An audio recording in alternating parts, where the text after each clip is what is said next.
kelompok 4 akan membahas mengenai teknik-teknik lobbying dalam dunia bisnis. Kita bahas sama-sama yuk.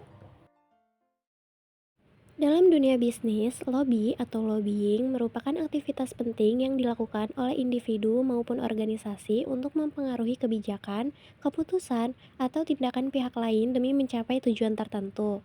Lobby adalah kegiatan sehari-hari yang sebenarnya tidak dapat dipisahkan dari kehidupan manusia. Orang-orang melakukan proses komunikasi dengan orang lain, tetapi disinilah lobby terjadi, kadang-kadang bahkan tanpa sepengetahuan kita. Menyelesaikan ketidaksepakatan, perselisihan, dan kepentingan memerlukan dialog dan konsultasi melalui lobby dan negosiasi yang dapat memakan waktu. Lobbying adalah upaya yang dilakukan oleh individu, kelompok, atau organisasi untuk mempengaruhi keputusan, kebijakan, atau tindakan pihak lain, seperti pemerintah, lembaga, atau pimpinan bisnis agar menguntungkan kepentingan tertentu. Orang yang melakukan lobby disebut pelobi atau lobbyis. Lobby sangat penting dalam dunia bisnis. Lobby yang efektif dapat mempengaruhi kelancaran suatu bisnis karena dapat membantu dalam menciptakan relasi dan kerjasama antara rekan bisnis di suatu perusahaan, dan juga dapat membangun komunikasi yang baik untuk mencapai kesepakatan bersama. Alasan melakukan lobby yaitu sebagai berikut. 1. Adanya persamaan visi dan misi. 2. Momen dan event atau kegiatan yang dilangsungkan membutuhkan banyak komponen masyarakat dan pemerintah atau memberikan banyak manfaat untuk mereka. 3. Adanya kepentingan positif bersama sehingga menjadi dasar dan landasan mengapa harus berpartner. 4. Adanya hubungan sinergitas. 5. Pentingnya kerjasama dilakukan dan harus direalisasikan.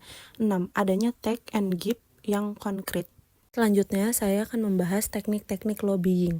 1. Membangun hubungan. Membangun hubungan pribadi untuk menciptakan kepercayaan dan saling pengertian. 2. Memberikan informasi. Menyediakan analisis yang mendalam tentang bagaimana kebijakan tertentu dapat mempengaruhi industri atau ekonomi secara keseluruhan. 3. Menyusun narasi yang jelas. Mengembangkan pesan yang jelas dan konsisten tentang keuntungan dari kebijakan yang diusulkan. 4. Advokasi publik. Berkolaborasi dengan asosiasi industri yang memiliki kepentingan serupa untuk memperkuat suara kolektif. 5. Menggunakan media. Memanfaatkan platform media sosial untuk menjangkau audiens yang lebih luas dan meningkatkan kesadaran. 6. Menggandeng aliansi. Bekerja sama dengan organisasi lain yang memiliki tujuan serupa untuk memperkuat suara dan daya tawar. 7. Mengorganisir pertemuan. Mengatur pertemuan langsung dengan pembuat keputusan untuk membahas isu-isu spesifik secara mendalam. 8. Menggunakan analisis kebijakan. Menggunakan ahli untuk menganalisis dampak kebijakan yang diusulkan dan menyampaikan hasil kepada pembuat keputusan. 9. Mengelola krisis. Menyusun strategi untuk merespon kebijakan yang dapat merugikan industri dengan cepat dan efektif. Selanjutnya, prinsip-prinsip lobbying sebagai berikut. Yang pertama, win-win solution, yaitu kedua belah pihak diuntungkan atau take dan give. Yang kedua, kesetaraan atau equality, yaitu tidak ada pihak yang direndahkan. Yang ketiga, positive thinking, yaitu tidak ada prasangka yang berlebihan dan penilaian yang buruk terhadap pihak yang dilobi. Para pelobi harus memiliki keterampilan dalam lobbying. Mari kita simak. Yang pertama, kemampuan komunikasi. Yang kedua, menguasai pengetahuan tentang isu yang diperjuangkan. Yang ketiga, memiliki pemahaman tentang proses legislatif dan regulasi. Yang keempat, memiliki koneksi jaringan dan hubungan yang luas. Yang kelima, mampu bernegosiasi dan mencapai kesepakatan. Yang keenam, keterampilan analisis dan riset. Yang ketujuh, menjaga etika dan kejujuran. Yang kedelapan, membuat dan menerapkan strategi lobbying yang efektif. Yang kesembilan, memiliki kemampuan mendengarkan dan empati. Yang kesepuluh, memiliki pengetahuan hukum. Selanjutnya yaitu tahapan-tahapan lobbying. Yang pertama, identifikasi tujuan dan isu. Yang kedua, penelitian dan analisis. Yang ketiga, identifikasi target lobby. Yang keempat, pengembangan strategi lobby. Yang kelima, penyusunan argumen dan pesan. Yang keenam, membangun aliansi dan koalisi. Yang ketujuh, pelaksanaan lobby. Yang kedelapan, monitoring dan evaluasi. Yang kesembilan, follow up. Dan yang terakhir, advokasi publik. Selanjutnya, kita akan bahas mengenai etika lobbying. Yang pertama, transparansi dan akuntabilitas. Praktik lobby harus dilakukan secara terbuka dan jujur. Yang kedua, integritas dan kejujuran. Pelobi harus memastikan bahwa semua informasi yang disampaikan kepada pembuat kebijakan adalah akurat, benar, dan lengkap. Yang ketiga, menghindari konflik kepentingan. Pelobi harus menghindari situasi di mana kepentingan pribadi atau komersial mereka dapat mempengaruhi tindakan. Yang keempat, menghormati norma dan nilai demokrasi. Semua aktivitas lobi harus mematuhi hukum dan regulasi yang berlaku. Yang kelima, penghindaran korupsi dan suap. Pelobi harus menjaga integritas mereka dan tidak terlibat dalam praktik-praktik yang dapat dianggap sebagai bentuk korupsi. Yang keenam, tanggung jawab sosial. Lobi harus dilakukan dengan cara yang etis dan bertanggung jawab secara sosial tanpa merugikan kepentingan masyarakat umum. Yang ketujuh, keadilan dan keseimbangan. Lobi harus dilakukan dengan cara yang adil tanpa memonopoli akses atau pengaruh terhadap pembuat kebijakan. Yang kedelapan, tanggung jawab profesi. Pelobi profesional sering diatur oleh kode etik dari asosiasi atau organisasi mereka yang mengatur standar perilaku, termasuk etika dalam hubungan kerja, pelaporan, dan pengaruh terhadap kebijakan. Selanjutnya, contoh soal yang akan kita bahas yaitu studi kasus lobbying TikTok Shop untuk tetap beroperasi di Indonesia.